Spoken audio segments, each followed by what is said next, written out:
A very good morning to my dear students. Today we are going to begin with the ninth lesson of geography, that is energy resources. Now everybody will remove your geography textbook and open page number 51. You can refer your textbook while I am teaching the lesson. So now let us understand in detail about energy resources. As we all know, we require food in our day-to-day life. There are different constituents of food in our diet. What do we get from food? Yes, we get energy from food. Then what is meant by energy? The capacity to do work is called energy. Because of this energy, we are able to do various kinds of work such as cooking food, drawing water from well, washing utensils, washing clothes, cutting wood, lifting wood, also writing, pushing, lifting, running. These are different kinds of work which we are able to do because of energy. In the same way, to satisfy our needs, we have to carry out different types of activities. But for this, we require energy.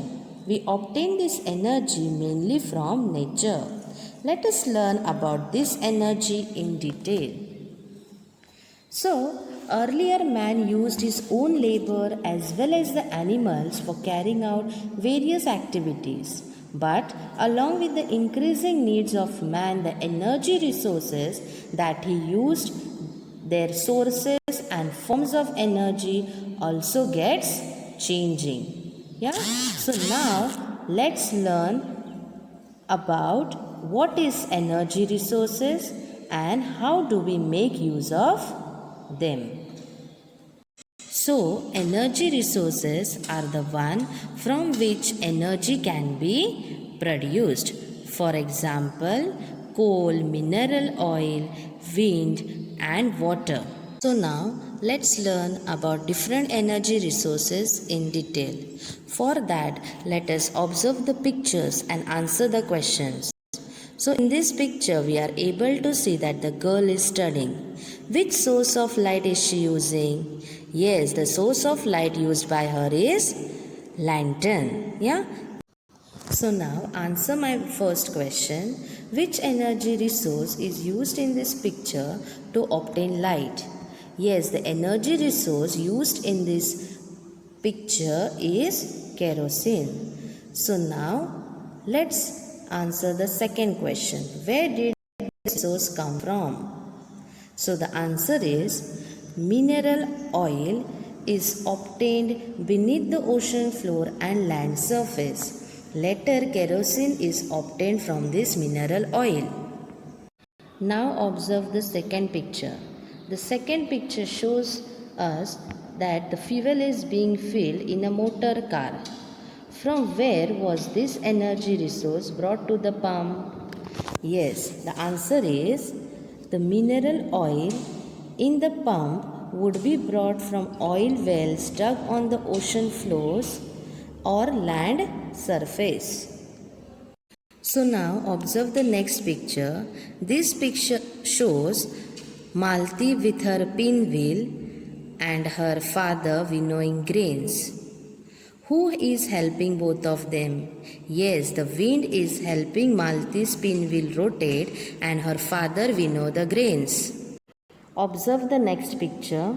Which energy resource is used for heating oil, lighting a lamp, running a rickshaw?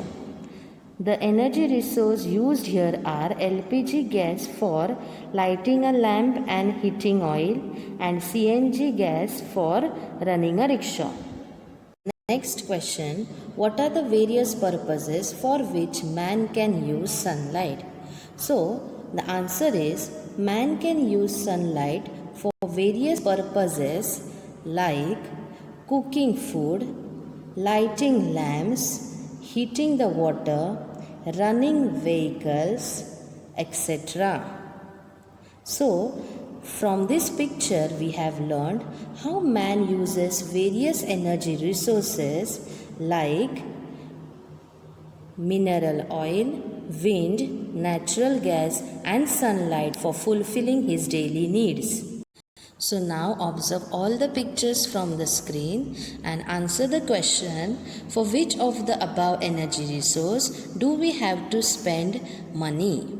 So the answer is, except for the wind and sunlight, we have to spend money for all the energy resource. Now again observe the pictures on the screen and answer the question, which of these energy resources are available free of cost? So the energy resources which are available free of cost are wind and sunlight. So up till now you might have understood that man is engaged in various activities to fulfill his needs, and for this he requires energy.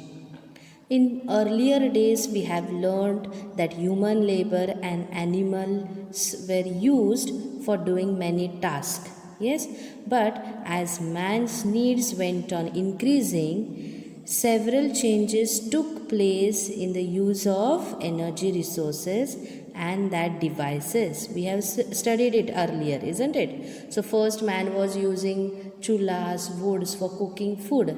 But as the time passed, the device used for cooking food went on changing. Yeah, so this went on changing because man's needs started increasing. Yes, and still man mainly obtains energy from nature. We have learned from the activities, or we have realized this when we were answering the above questions. Yes, so we use petrol, wind, natural gas, sunlight, and other resources for fulfilling our needs. Okay, so based on that, energy resources can be classified into many ways.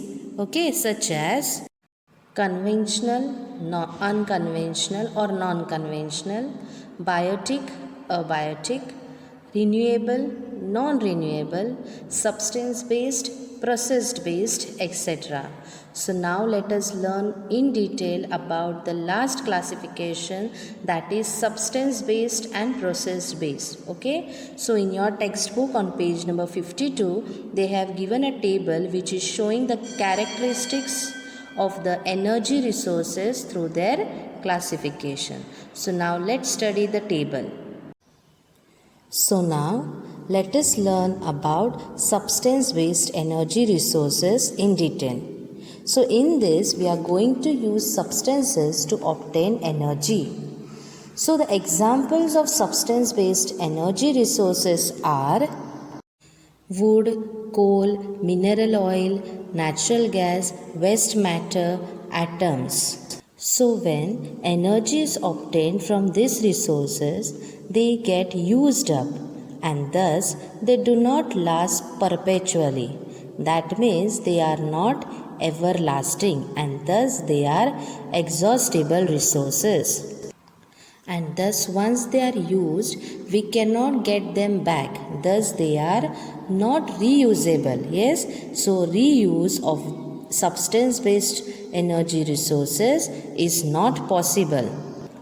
And as we are unable to reuse them, their quantity in nature is going on decreasing, and thus their availability is limited. And children, do you know, these resources take thousands of years to replenish, means to form again. Yes, so we must use these resources carefully. So now we are able to see different pictures on the screen. The first picture tells us that a lady is cooking on an earthen stove and making use of a substance called wood. Correct. In the next picture, blacksmith is at work and he is making use of coal. Third picture shows an oil ring where mineral oil is being obtained. Next we are having a biogas plant where a natural gas is being produced. Then we are having a picture of a plant for the generation of energy from waste. So what is the substance here? Correct, the substance is waste. Then we are having an atomic power generation plant where we are making use of atoms. So all these pictures are using substances. Yeah. So these are an examples of substance based energy resource. So except atomic energy, other all resources are biotic because they are obtained from plants and animals. So when we are using these substances for generation of energy, they lead to pollution. Except for atomic energy, all other resources are conventional. You can see them on the screen. Yes, conventional means we use them daily and they may get over. Okay, so other all are conventional except atomic energy. So generation of energy from substance based energy resource is relatively cheap. Substance based energy resources are inflammable. That means they are able to catch fire. Means they are able to burn. Yes, means as they burn they will surely leave out smoke, and we already have learned that these resources cause pollution, and as they cause pollution, these resources cause greater damage to the environment.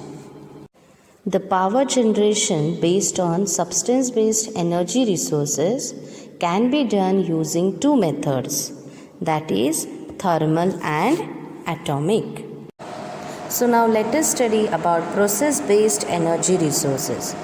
The examples of these process based energy resources are the sun, that is solar, okay, wind, water, tides, and heat from the earth's interior.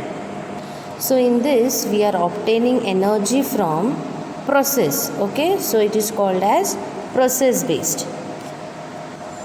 So the process what is done in this is natural process, okay, and natural processes are perpetual, that is they are everlasting.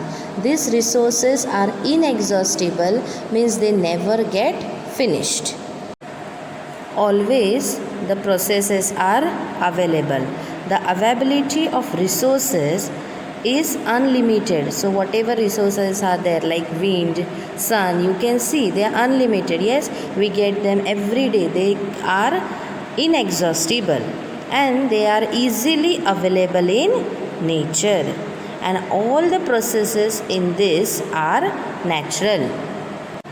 Reuse can be done in this process based energy resources, and when we are generating energy through these resources, it is pollution free. That means it leads to minimum amount of pollution, and thus generation of energy is pollution free. All these resources are non-conventional, that means they are being used from olden days, okay, and they are also renewable energy resources because they can be used again and again and in different forms. So process based energy resources are non-conventional and they are renewable energy resources. And as we are making use of these resources in our daily life, we have to develop the technology for its use, and it is very expensive. So, the developing the technology for making use of these resources is expensive. That means we require a lot of money for making use of these resources. As these resources cause less pollution, or as they are pollution free, these resources are environment friendly, and the generation of power from these resources is of two types, thermal and kinetic.